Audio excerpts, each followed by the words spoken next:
Hello, good evening. Welcome to Business Live and our breaking news this hour. The Bank of Ghana has just had a press conference to announce the consolidation of 5 banks. We understand Royal Bank, Beige Bank, Unibank, Construction Bank, and Sovereign Bank have been consolidated. George Afe is a man on the ground at the Bank of Ghana headquarters. We'll be linking up with him for the latest on what transpired over there. In studio with me tonight, Joy Business Assistant Editor Norman Akwa-Hayford and in-house researcher Philip Namfori. What many are calling the Black Wednesday, we saw this coming. We knew in the morning that the Bank of Ghana was going to announce some tough regulatory action on some of these troubled banks. We just want to update you on what we know so far, as from what we've heard from the Governor of the Central Bank. Joy Business Assistant Editor Norman Akwa-Hayford was following that press conference for us. A couple of minutes ago, it ended. What did the Bank of Ghana Governor say essentially? Well, essentially, the 5 banks that you mentioned, which is Unibank, Beige, Royal, Sovereign, and Construction Bank, have been put together. Now it will be called the Ghana Consolidated Bank. And so these banks have been brought together, and then that's what's going to be happening. And I'm sure, just as you said in your intro, I mean, we saw this coming, especially after what had happened to Unibank, and then also yesterday when we broke the news concerning Construction Bank, which was preparing to hand over its license to the regulator, which is the Bank of Ghana. Lead us through the various points that were made by the Governor of the Central Bank, essentially because he announced some actions that the Central Bank was going to take to strengthen and supervise the banking sector. Lead us into some of the issues that were raised by the Governor of the Central Bank.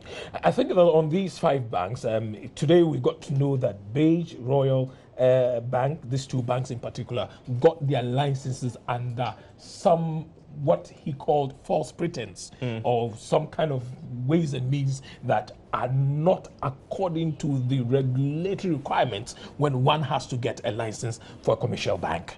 And we already know that Unibank is under administration, and then they have their own issues. Construction wanted to go, and so the governor, apart from the fact that bringing them together, did also indicate that what is going to happen is that this Ghana Consolidated Bank would take over the good assets of these 5 banks. But when it comes to the what we call the debt, the bad side of it, what they're going to be doing is to issue a bond that is 5.6 billion cedis bond to defray the cost. They give the assurance that people who have their money there, that is depositors, should be rest assured that their monies are safe with these banks. Let's break it down for people who are watching us at this moment. What does the central bank mean when it says that it has consolidated these banks? Okay, so Darrow, they've put together, like you said, and Norman has said, 5 different banks. Now, another thing the governor said was that 2 of these banks, Royal and another one, were severely undercapitalized. And I'm sure you remember the word from the UT Bank, Capital Bank debacle. Essentially, when your bank is undercapitalized, your capital levels cannot meet your risk levels. Let me make it very simple. When you take money, you are lending it out. The loans you give out, there's a probability that they can go bad. Your capital should be in place to absorb losses or risks that come from these or transactions. So anytime you say your bank is undercapitalized, then it means that what you have sitting on, even as I sit on my chair here, cannot cover your bad part of your activities. Let's put it that way. So from what you've gathered, these are some of the reasons why they've put together these 5 banks. And what some are saying Ghana Consolidated Bank, some are saying Consolidated Bank Ghana. Well, we'll get the fine details as time goes on. Definitely. But essentially, let's put these together, and one subsumes, or these 5 are subsumed under this Consolidated Bank, which will now be operating. So I remember the governor saying that the branches of these other banks are still working. Go and transact your business as it is. As time goes on, we will see that situation where all these 5 banks are now under the Consolidated Bank Ghana. All right. So as you've mentioned, they were undercapitalized. They were having liquidity issues. That meant that they were not going to be able to meet the 400 million cedi minimum capital requirement set by the Bank of Ghana. Let's take the banks into consideration now. Royal Bank, Beige Bank, Unibank, Construction Bank, Sovereign Bank. Yesterday we heard the story about Construction Bank, yeah. and that they started operations just last year. Beige Bank was a microfinance institution. I think that it got the license last year. Exactly. And what do you know about Royal Bank, Sovereign Bank? Okay, so let me start with Royal Bank. I looked through their financials, their 2016 financials. If you check their website, just before I came on there, I did a quick sweep of the website. It's only their 2016 financials that you find there. And something struck me when I looked in their financials. Their net impairment loss on financial assets, very technical. Essentially, what it means is that the loans you've given out, which quantum of those loans have gone bad, you need to provide for them in your financial statements. And there was a jump from the 2015 figure of about 2 million to about 56 million. So what happens is that when you make profit, then you subtract that impairment loss from your profits. So if you check their financial statements, you realize that they made a loss. And in making a loss, they put these things in parentheses, in brackets. They are all accounting terms and techniques. But essentially, you can see that in that financial year, they made a loss. So they started operations in 2011. And I remember last year, they had published in the dailies a number of loan defaulters, people who had taken funds from them. I remember that so well. Exactly, and hadn't paid back. All these things, Darryl, go to affect the bank. And I remember the Bank of Ghana's annual percentage rates and average interest rates. You know, they publish these rates on the bank deposits and lending. As of February 2017, the Royal Bank had the highest industry average on deposits at 17%. What it means is that their average rates of mobilizing funds, their cost of funds will be high. So essentially, they will lend to you at a higher rate. And if you check their base rate, at that time, it was about 33%. That's the base rate, lowest rate at which they will lend to you and I. So before they actually add risk premiums, whatever, your loan is going to go up. So these are some of the factors that people were saying that led to customers defaulting, and that is why they had a huge number, because they lent people in the papers. And even this year, we saw the same thing in the dailies, them looking for money. So these are some of the challenges that banks go through. And it progresses from liquidity in the sense that when customers come and take loans, you are giving them your deposits, Norvan's deposits. You take these loans, they lend them out. If you don't pay back, it creates a hole in the bank. How will the bank fund this hole? It will have to borrow or look for fresh deposits. And you know our market is squeezed. 34 banks operating, savings and loans, microfinance. There are a lot of institutions. How will they fill this gap? So what happens is that then the bank doesn't have enough money on its hand to honor short-term obligations. If this thing persists for a long period of time, then it becomes a solvency issue because it's gone over a long term. Then your capital that sits there, like I described earlier on, cannot even meet these obligations. Norvan, except for Unibank and Construction Bank, did any of these names, I'm referring to the banks, come to you as a surprise? Well, I think that when you look at Royal Bank, we have been picking signals that there were challenges. Beige Bank as well. These two banks had challenges. But for Sovereign Bank, apart from the fact that the central bank, I think somewhere last year, early this year, got an advisor for Sovereign Bank, I felt that maybe if you're not put in the administration and you have an advisor, they could help in shaping your system to ensure that you do what you have to do. For Royal Bank, just as I said, this was not a surprise to me. Beige as well, because I know very well that they have been out there scouting to see if they could get investors to be able to come and invest in the bank. Little did I know, the aspect that shocked me is the fact that Beige Bank got its license under false pretense. Wow. And you're wondering, so who at the central bank issued the license to this particular bank, and then those other ones which have been mentioned as having gotten their license using fictitious means, you know, who did this kind of thing? Who gave them the license? And what did they take there? Did we check? Did we ensure that they met all the things that they remember? That these banks that we are talking about, I mean, when it comes to even the capital requirement, there were issues. Which means that, you know, sometimes when it comes to meeting the capital requirement, assets and cash at hand, all those things come into it. Exactly, and I mentioned this point yesterday. I'm just wondering why, for instance, Beige Bank, Construction Bank were given the license to operate when at the point they started, I guess the central bank knew that they didn't have the 400 million city capital requirement. Well, let's look at it. I mean, at the time some of them got their license, we were doing the 120 million minimum capital requirement. You remember that the central bank really, initially they were at 60 million. We started somewhere around 60 million. And then they introduced the 120 million and told them, I think somewhere they were supposed to have met it in 2014 or 16 thereabout.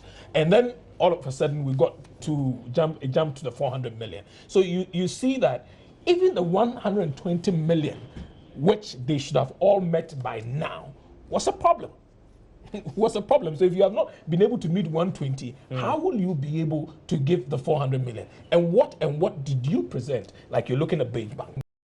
What did you present that made the banking supervising department or supervisory department of the central bank approve? Interesting questions there. Let's get financial analyst Charles Mensah to join in. Surprised? Yesterday, I did tell you. So I'm not really surprised, man. We're having a few challenges with the audio there. We'll just try one more time. Mr. Mensah, are you surprised by the announcement that has been made by the Bank of Ghana? No, I'm not surprised. Actually, it was expected. Can you hear me now? I can hear you perfectly well. Excellent. Yes, it was to be expected because if you recall, over the last couple of months, in fact, it started last year, there were dropped hints here and there about some five banks. So people in their own sense were trying to predict which bank is on, which bank is not on. So this is the right time for Bank of Ghana to even issue the list of banks for all of us. The good thing is that Bank of Ghana basically has forced the banks to merge. You can look at it from that perspective. Okay. Except that it will. Go ahead, please. Except that it will not be at the dictates of the shareholders of the previous banks, but rather under Bank of Ghana.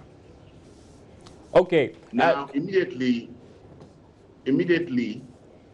the customers will be protected because I overheard the governor stating that they've issued bond to cover the depositors' money. So depositors will be protected here and there.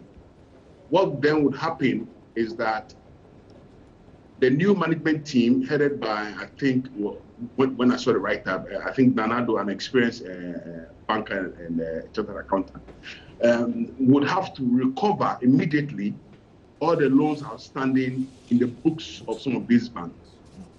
Whether they will create a new company to take care of the toxic one, and then they'll continue with the proper ones, and then progress from there, so that our banking sector will still be solid and strong as we proceed.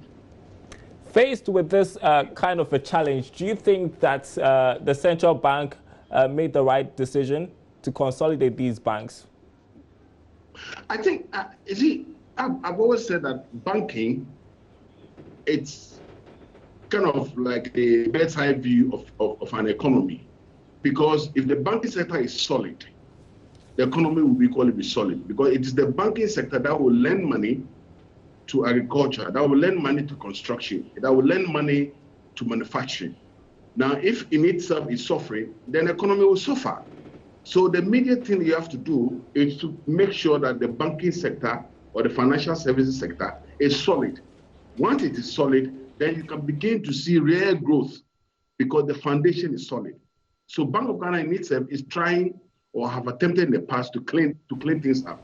What it is that, why now?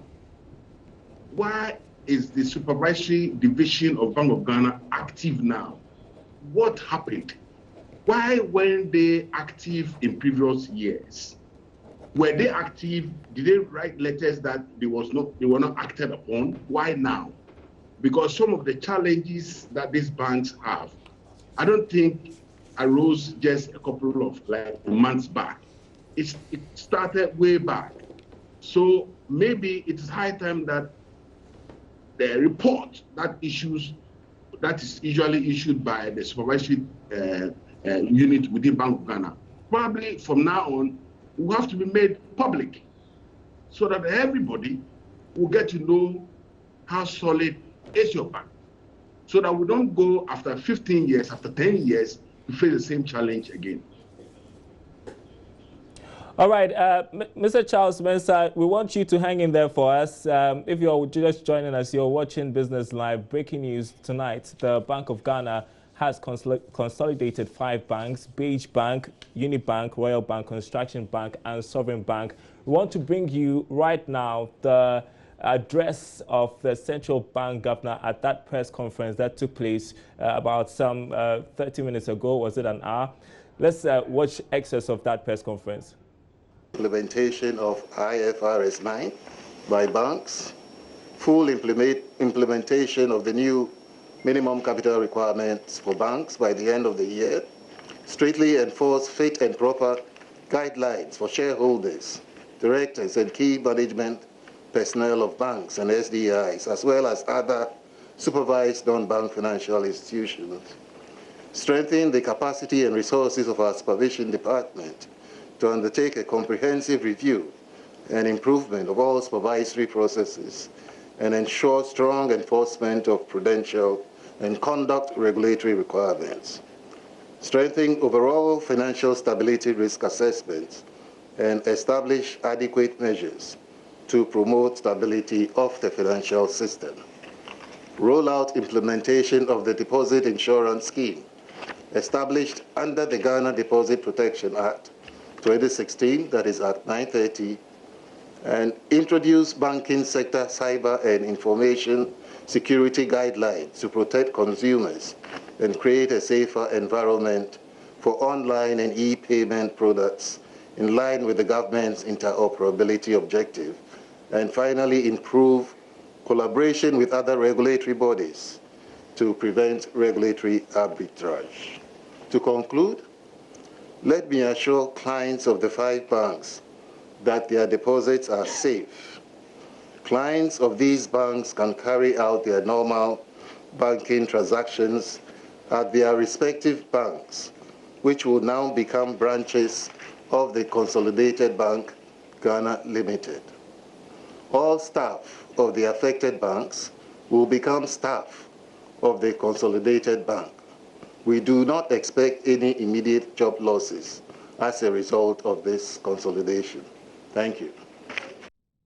So that was a bit of the press conference that took place earlier in the day. I want to get back to Charles Mensah, financial analyst, who is joining us via Skype as we continue with this conversation. One of the issues that was raised by the central bank governor, Dr. Ernest Addison, had to do with the NPLs, bad loans that had gone bad. And you're just thinking, how come the managers of these banks couldn't deal with the situation?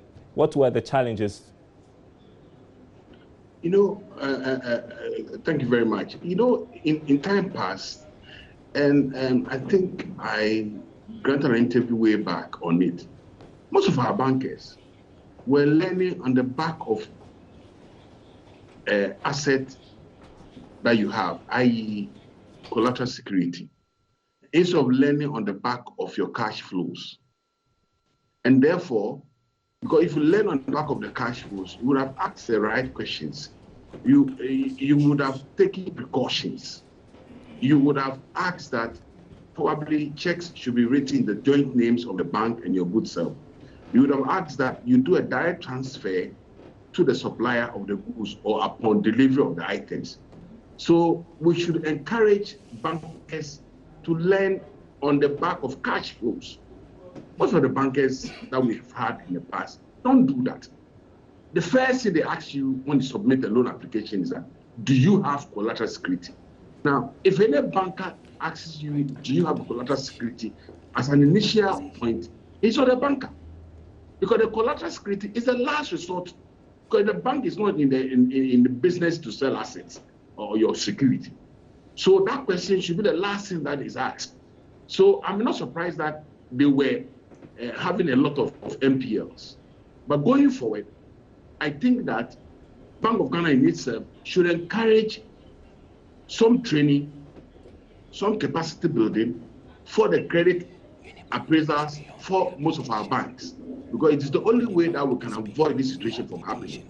Because banks will continue to lend to industry, but if they are lending on the basis of collateral security that you have, we would always have a problem, my brother.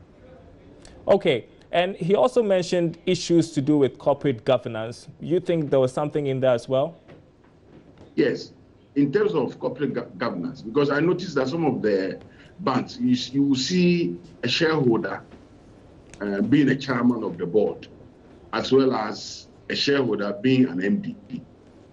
Where was the independence? Sometimes you need an independent chairperson, and then you need an independent, possibly two directors who are independent. They are not shareholders, so they are independent. It is the only way that they can bring independent perspective to things. Now, when they are doing that, and they are bringing independent perspective to things, it would help the bank itself. Fresh ideas will be brought on. Most of the banks in the past never had that, and they glossed over it, and you know it. And that's what probably created problem for them in the past. Now I'm hoping and praying that, look, apart from even having some directors, some of the banks, some of the jurisdictions, what they have is that they have a supervisory board.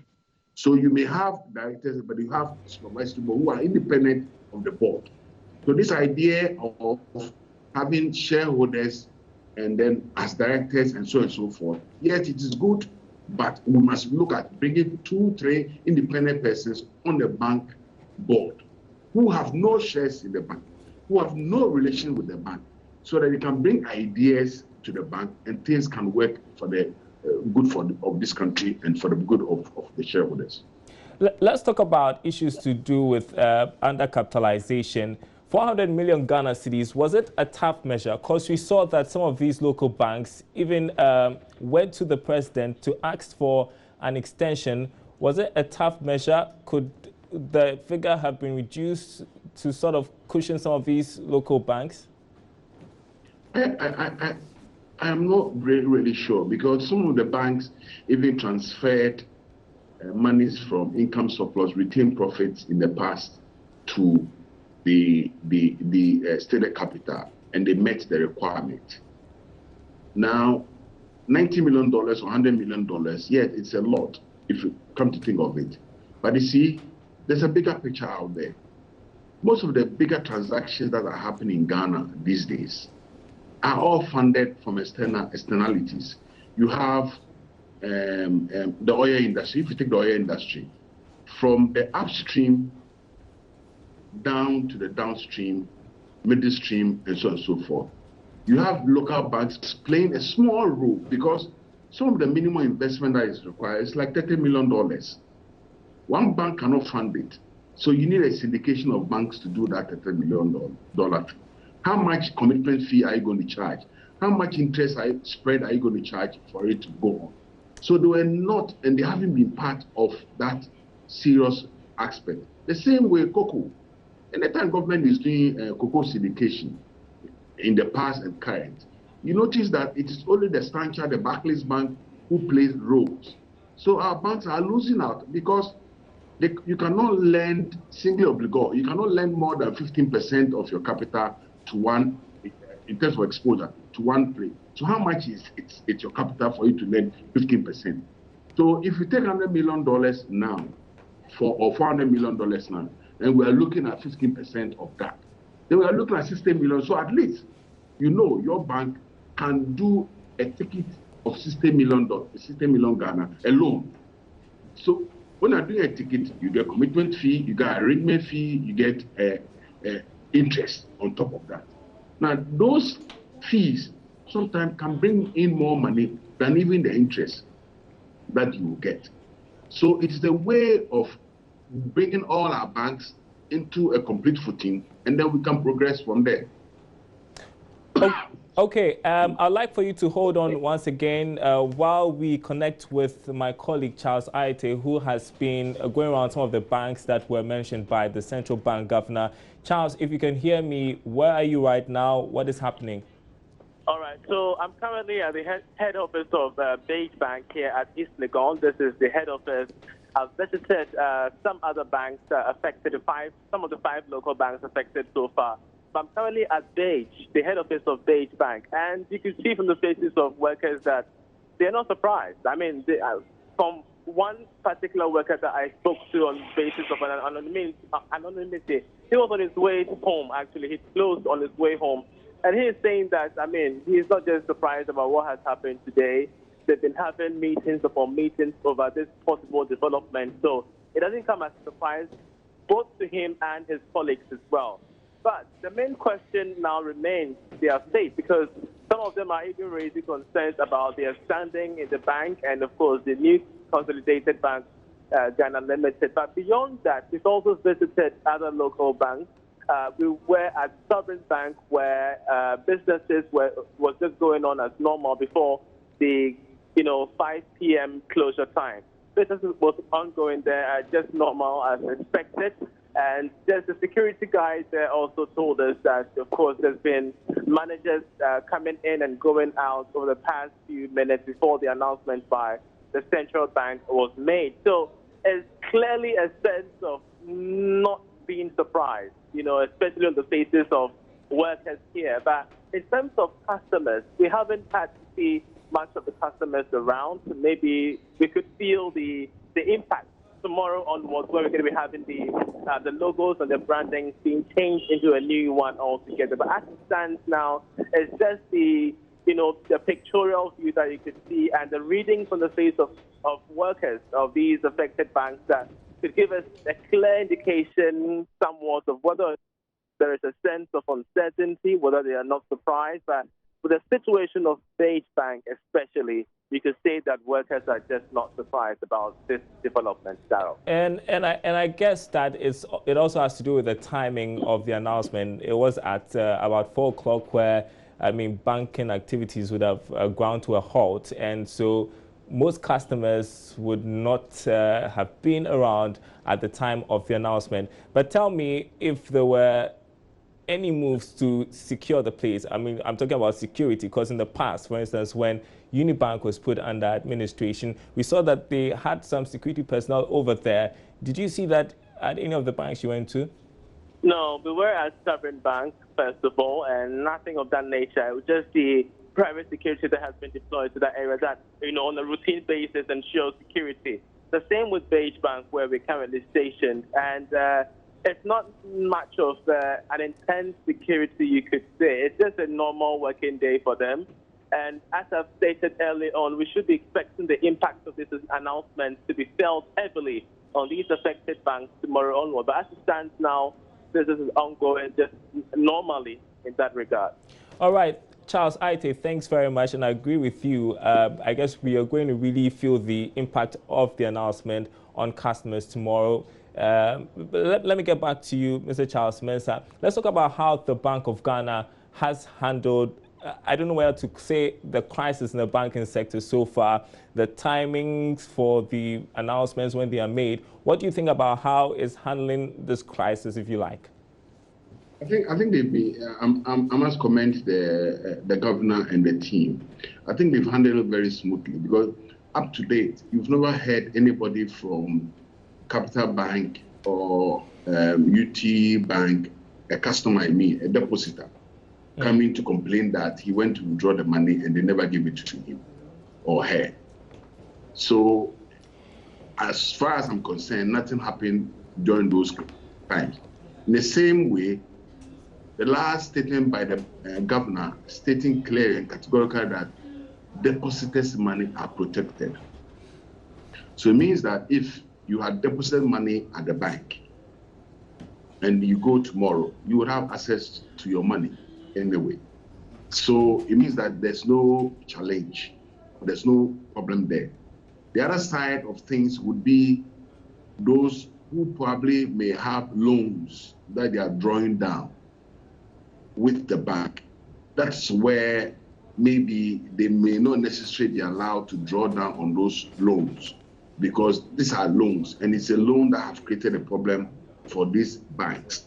But as far as the depositors are concerned, yes, it is a normal business, except that they may be dealing with a new name instead of a bank that they know. Logistically, you have the checkbooks still being honored, being used, but with time, I'm sure they all have a new checkbook, a new company name on the check, embossed on the checkbooks, and so on and so forth. So it's very smooth, and I think I like it because at least there's no rundown on any bank as we speak. And important to mention that the central bank governor was quick to reiterate the fact that depositors' funds were saved, just to stop anyone from being panicky at this point, wanting to go to the bank to pick their monies. Exactly. Tell me what you think about this. The central bank governor mentioned that Union Bank is beyond rehabilitation. Was that a shocker? You see, as far as I'm concerned, I don't have access to the real details. He may have. So he's saying that using such words, yes, because he's sitting there, he's seen all the numbers, the real numbers. I can only speak to the figures that are available, and I've heard him mentioning the exposure, the monies that have been taken out, vis-a-vis the money that is due from government. And then when you net that off, there's still a huge gap that has been out there that need to be fulfilled. So as far as I'm concerned, those numbers really, from analyst point of view, I think in that respect, the governor did state what he knows. But I don't have the figures now. So I probably will not use such words because I don't have the figures. I don't have the reasons behind those figures. Fair enough. I can't. Yeah, that's fair. I want to ask you about this, the use of the word consolidation. I'm just saying this because people are trying to process the news now. How is this different from the bank being put under administration or being merged? As far as I'm concerned, the governor, I listened to him carefully. He says the new bank has been capitalized to meet the Bank of Ghana requirement. So in itself tells you that it's a new bank. Just that the new bank has been formed to take over the quality assets of all these banks. 2, to manage the deposited money across board, and therefore bond has been issued to cover the proceeds will be used to make sure that the deposited are protected there and then. So it is a new bank, except the name of the new bank is called Consolidated. So it is a new bank whose mandate. So that new bank is starting off on the right note by having multiple branches all over the country. Except that after the restructuring exercise, because I know the new managing director, there's no way that he will sit down. He will look at restructuring it and making sure that where we have 3 of the bank branches located, it will be consolidated into one. Where they have head office, it will be consolidated into one. So maybe on another aspect, the governor is telling you that, look, consolidate a lot of things, because you cannot have 3 finance directors, you consolidate them into one.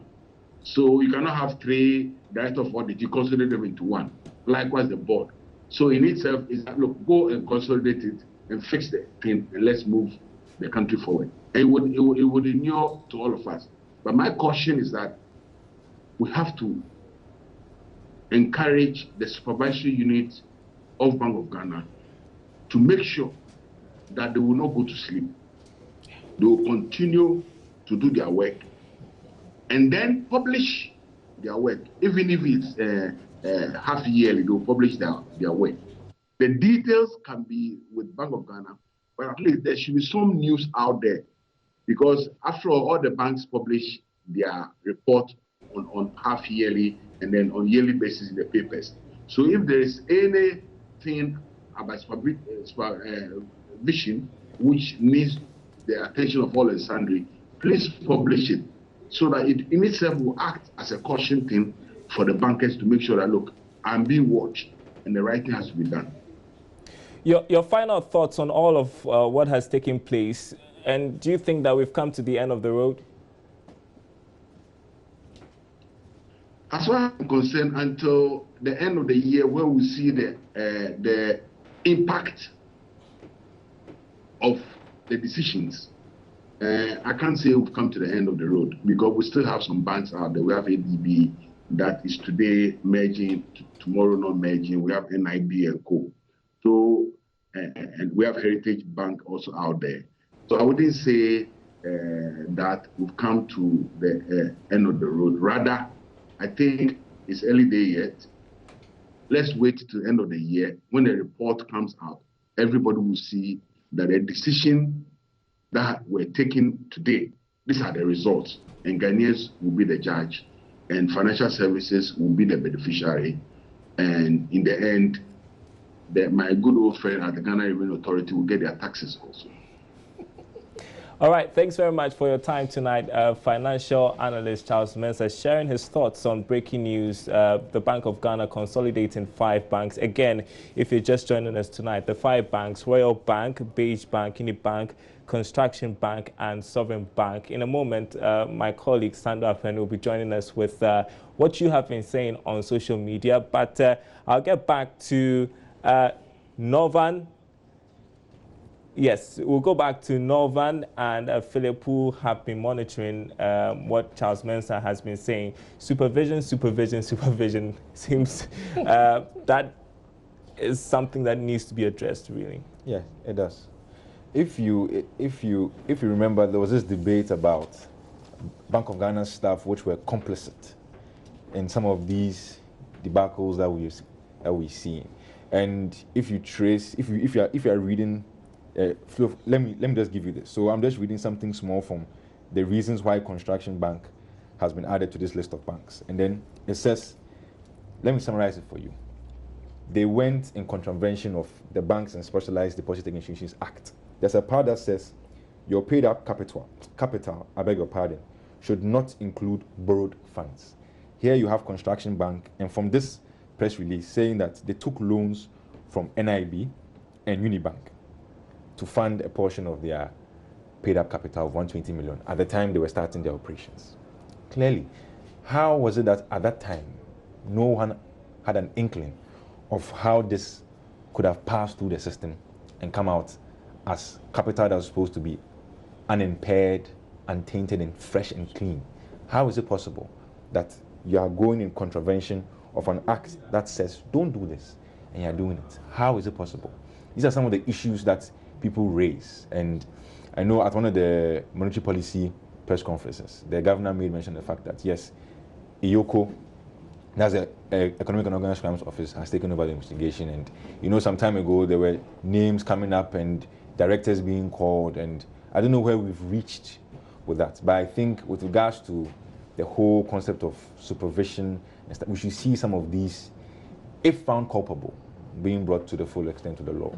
I mean, but beyond that, going forward, the Bank of Ghana, and especially the Banking Supervision Department, BSD, not only them, what they call other financial institutions department. Sometimes, I don't know whether it's OFSID or OFID. Both of them, all playing in the financial services space, banking and non-bank, should keep their eyes on the ground. It's very important, Darryl, because I wouldn't want to wake up in the morning and then my salary has hit my account and then I'm worrying what is going to happen to my salary. No. Banking is a serious business. I always tell my friends it's not a young man's game. And when I say young man's game, I don't mean age, but I'm sure you know what I mean. No, but it's quite interesting. I mean, I remember that just before you went to Charles, I was telling you that who was probably sleeping as far as the supervisory department was concerned, because whatever it is, the law provides that these banks give them report. There are monthly reports that are being written, quarterly report, half-year and end-of-year report. And we all know that apart from the interbank borrowing, which is done between banks in operation, when a new bank is being launched or coming to operate, they're supposed to come with fresh capital. And for a bank to be able to, a bank which has not been launched, to be able to get a loan and come and do what they did, I mean, you just flattered the law. And that, I think that it's just fair that the central bank looks at all these things and then deals with it. It's quite surprising. Look at Unibank, and I'm sure when you ask Charles concerning the fact that the bank cannot be saved, let me put it that way in simple terms. This is a bank that it just had to be allowed to either be taken over or it must, be allowed to go. One of the things that I found in the statement very interesting is that 3.7 billion was given to shareholders, and this did not pass through the right procedures and was not even reported in their loan portfolio, which means that reports they were taking to Bank of Ghana, they did not indicate that. The same bank, again, 1.6 billion was also given to shareholders, people connected to them, and what you found out is that this was in breach of relevant provisions of the Banking Act, that is Act 930. So in total, you had some 5.7 billion, which is constituting 75% of your total assets. I mean, what else can the Bank of Ghana do? And this is just in Unibank's case alone. When you go to Royal Bank, the statement also indicates that NPLs are so high as far as this bank is concerned. And then also 161.92 million Ghana cedis were given to shareholders. And you know what was interesting? The way they went about this was circumventing the single obligor limit, which is wrong as far as banking is concerned. And so with all these things that were happening, what were we expecting? What were you expecting? What were we expecting? You understand? And so for Philip, when Philip indicated that, look, banking is not a child's play. Indeed, it is not. Because these are numbers. You have to keep your eye on the ball. And this NPLs thing, when I think about it, I ask myself, okay, so these banks, you were giving out loans. These loans were loans that you could not pay. Of course, some of the loans were also given without passing through the system.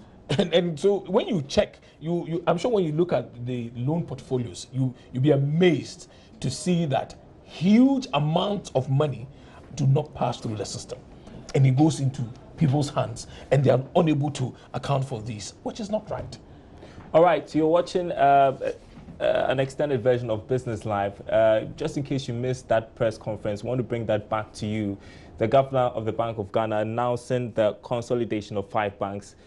Let's listen to that press conference that took place at about 4 o'clock today. Set of reforms with the twin objective of repairing and restructuring the financial sector to ensure that banks are well capitalized and strong to support the fast-growing and transforming Ghanaian economy, and also to ensure that domestically owned banks are further strengthened to participate actively in the economic and social transformation agenda. The asset quality review of banks conducted by the Bank of Ghana in 2015 and updated in 2016 identified a few indigenous banks as vulnerable with inadequate capital, high levels of non-performing loans, and weak corporate governance. In August 2016, the bank closed 2 of those banks. This is the UT Bank and Capital Bank, and approved the acquisition by GCB Bank of some of their assets and liabilities under a purchase and assumption agreement. Other banks that were more recently licensed in 2016 and also commencing operations in 2017 also began showing signs of distress due to existing vulnerabilities that were not disclosed at the time of their licensing. Efforts by these banks to extricate themselves from financial difficulty have not borne fruit. The situation has rather worsened for these banks. Unibank and Royal Bank were identified during the AQR update exercise in 2016 to be significantly undercapitalized. The two banks subsequently submitted capital restoration plans to the Bank of Ghana. These plans, however, yielded no success in returning the banks to solvency and compliance with prudential requirements. The official administrator appointed for Unibank in March 2018 has found that the bank is beyond rehabilitation. Shareholders, related and connected parties had taken amounts totaling 3.7 billion cedis, which were neither granted through the normal credit delivery process nor reported as part of the bank's loan portfolio. In addition, amounts totaling 1.6 billion had been granted to shareholders, related and connected parties in the form of loans and advances without due process and in breach of relevant provisions of Act 930. Altogether, shareholders, related and connected parties of Unibank had taken out an amount of 5.3 billion cedis, constituting 75% of total assets of the bank. In the case of Royal Bank, an on-site examination conducted by the Bank of Ghana on 31st March 2018 revealed a number of irregularities. Its non-performing loans constituted 78.8% of loans granted, owing to poor credit risk and liquidity risk management controls. A number of the bank's transactions, totaling 161.9 million cedis, were entered into with shareholders, related and connected parties, structured to circumvent single obligor limits, conceal related party exposure limits, and overstate the capital position of the bank for the purpose of complying with the capital adequacy requirement.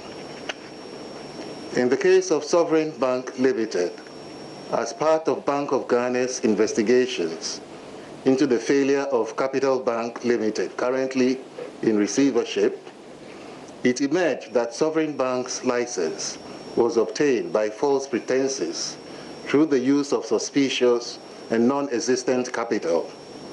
The bank is insolvent and unable to meet daily liquidity obligations falling due. Liquidity support granted so far to the bank amounts to 21 million as at 31st July 2018. The bank has not been able to publish its audited accounts for December 2017 in violation of Section 90 of Act 930. Beige Bank and Construction Bank were each granted provisional licenses in 2016 and launched in 2017. Subsequent investigations conducted by the Bank of Ghana revealed that, similar to the case of Sovereign Bank, both banks obtained their banking licenses under false pretenses using suspicious and non-existent capital, which has resulted in a situation in which their reported capital is inaccessible to them for their operations. Ladies and gentlemen, to support the government's twin objective of financial stability and strengthening indigenous banks, the Bank of Ghana is consolidating the good assets and liabilities of Unibank Ghana Limited, the Royal Bank Limited, the Beige Bank Limited, Sovereign Bank Limited, and the Construction Bank Limited to become the Consolidated Bank Ghana Limited with immediate effect. The bank has approved Mr. Daniel Addo as the new Chief Executive of the Consolidated Bank Ghana Limited. In addition, the government has appointed the following as the key management people to support in transitioning into the new established Consolidated Bank Ghana Limited. They are Mr. Simon Donu, who would be the Consolidated Bank Director in charge of Unibank, Mr. Alex Dodu, Consolidated Bank Director in charge of Royal, Ms. Kesua Brown, Consolidated Bank Director in charge of Construction Bank, Mr. Babatunde Ampa, Consolidated Bank Director in charge of Page Bank, and Boulders Advisors Limited, led by Mr. Reggie France, as advisor to the Consolidated Bank Ghana Limited. The Bank of Ghana has also appointed Mr. Nidodu Amano of KPMG as the receiver in respect of the bad loan assets of the 5 banks under Section 123 of the Banks and Specialized Deposit-Taking Institutions 2016, that is Act 930. The government of Ghana has recapitalized the Consolidated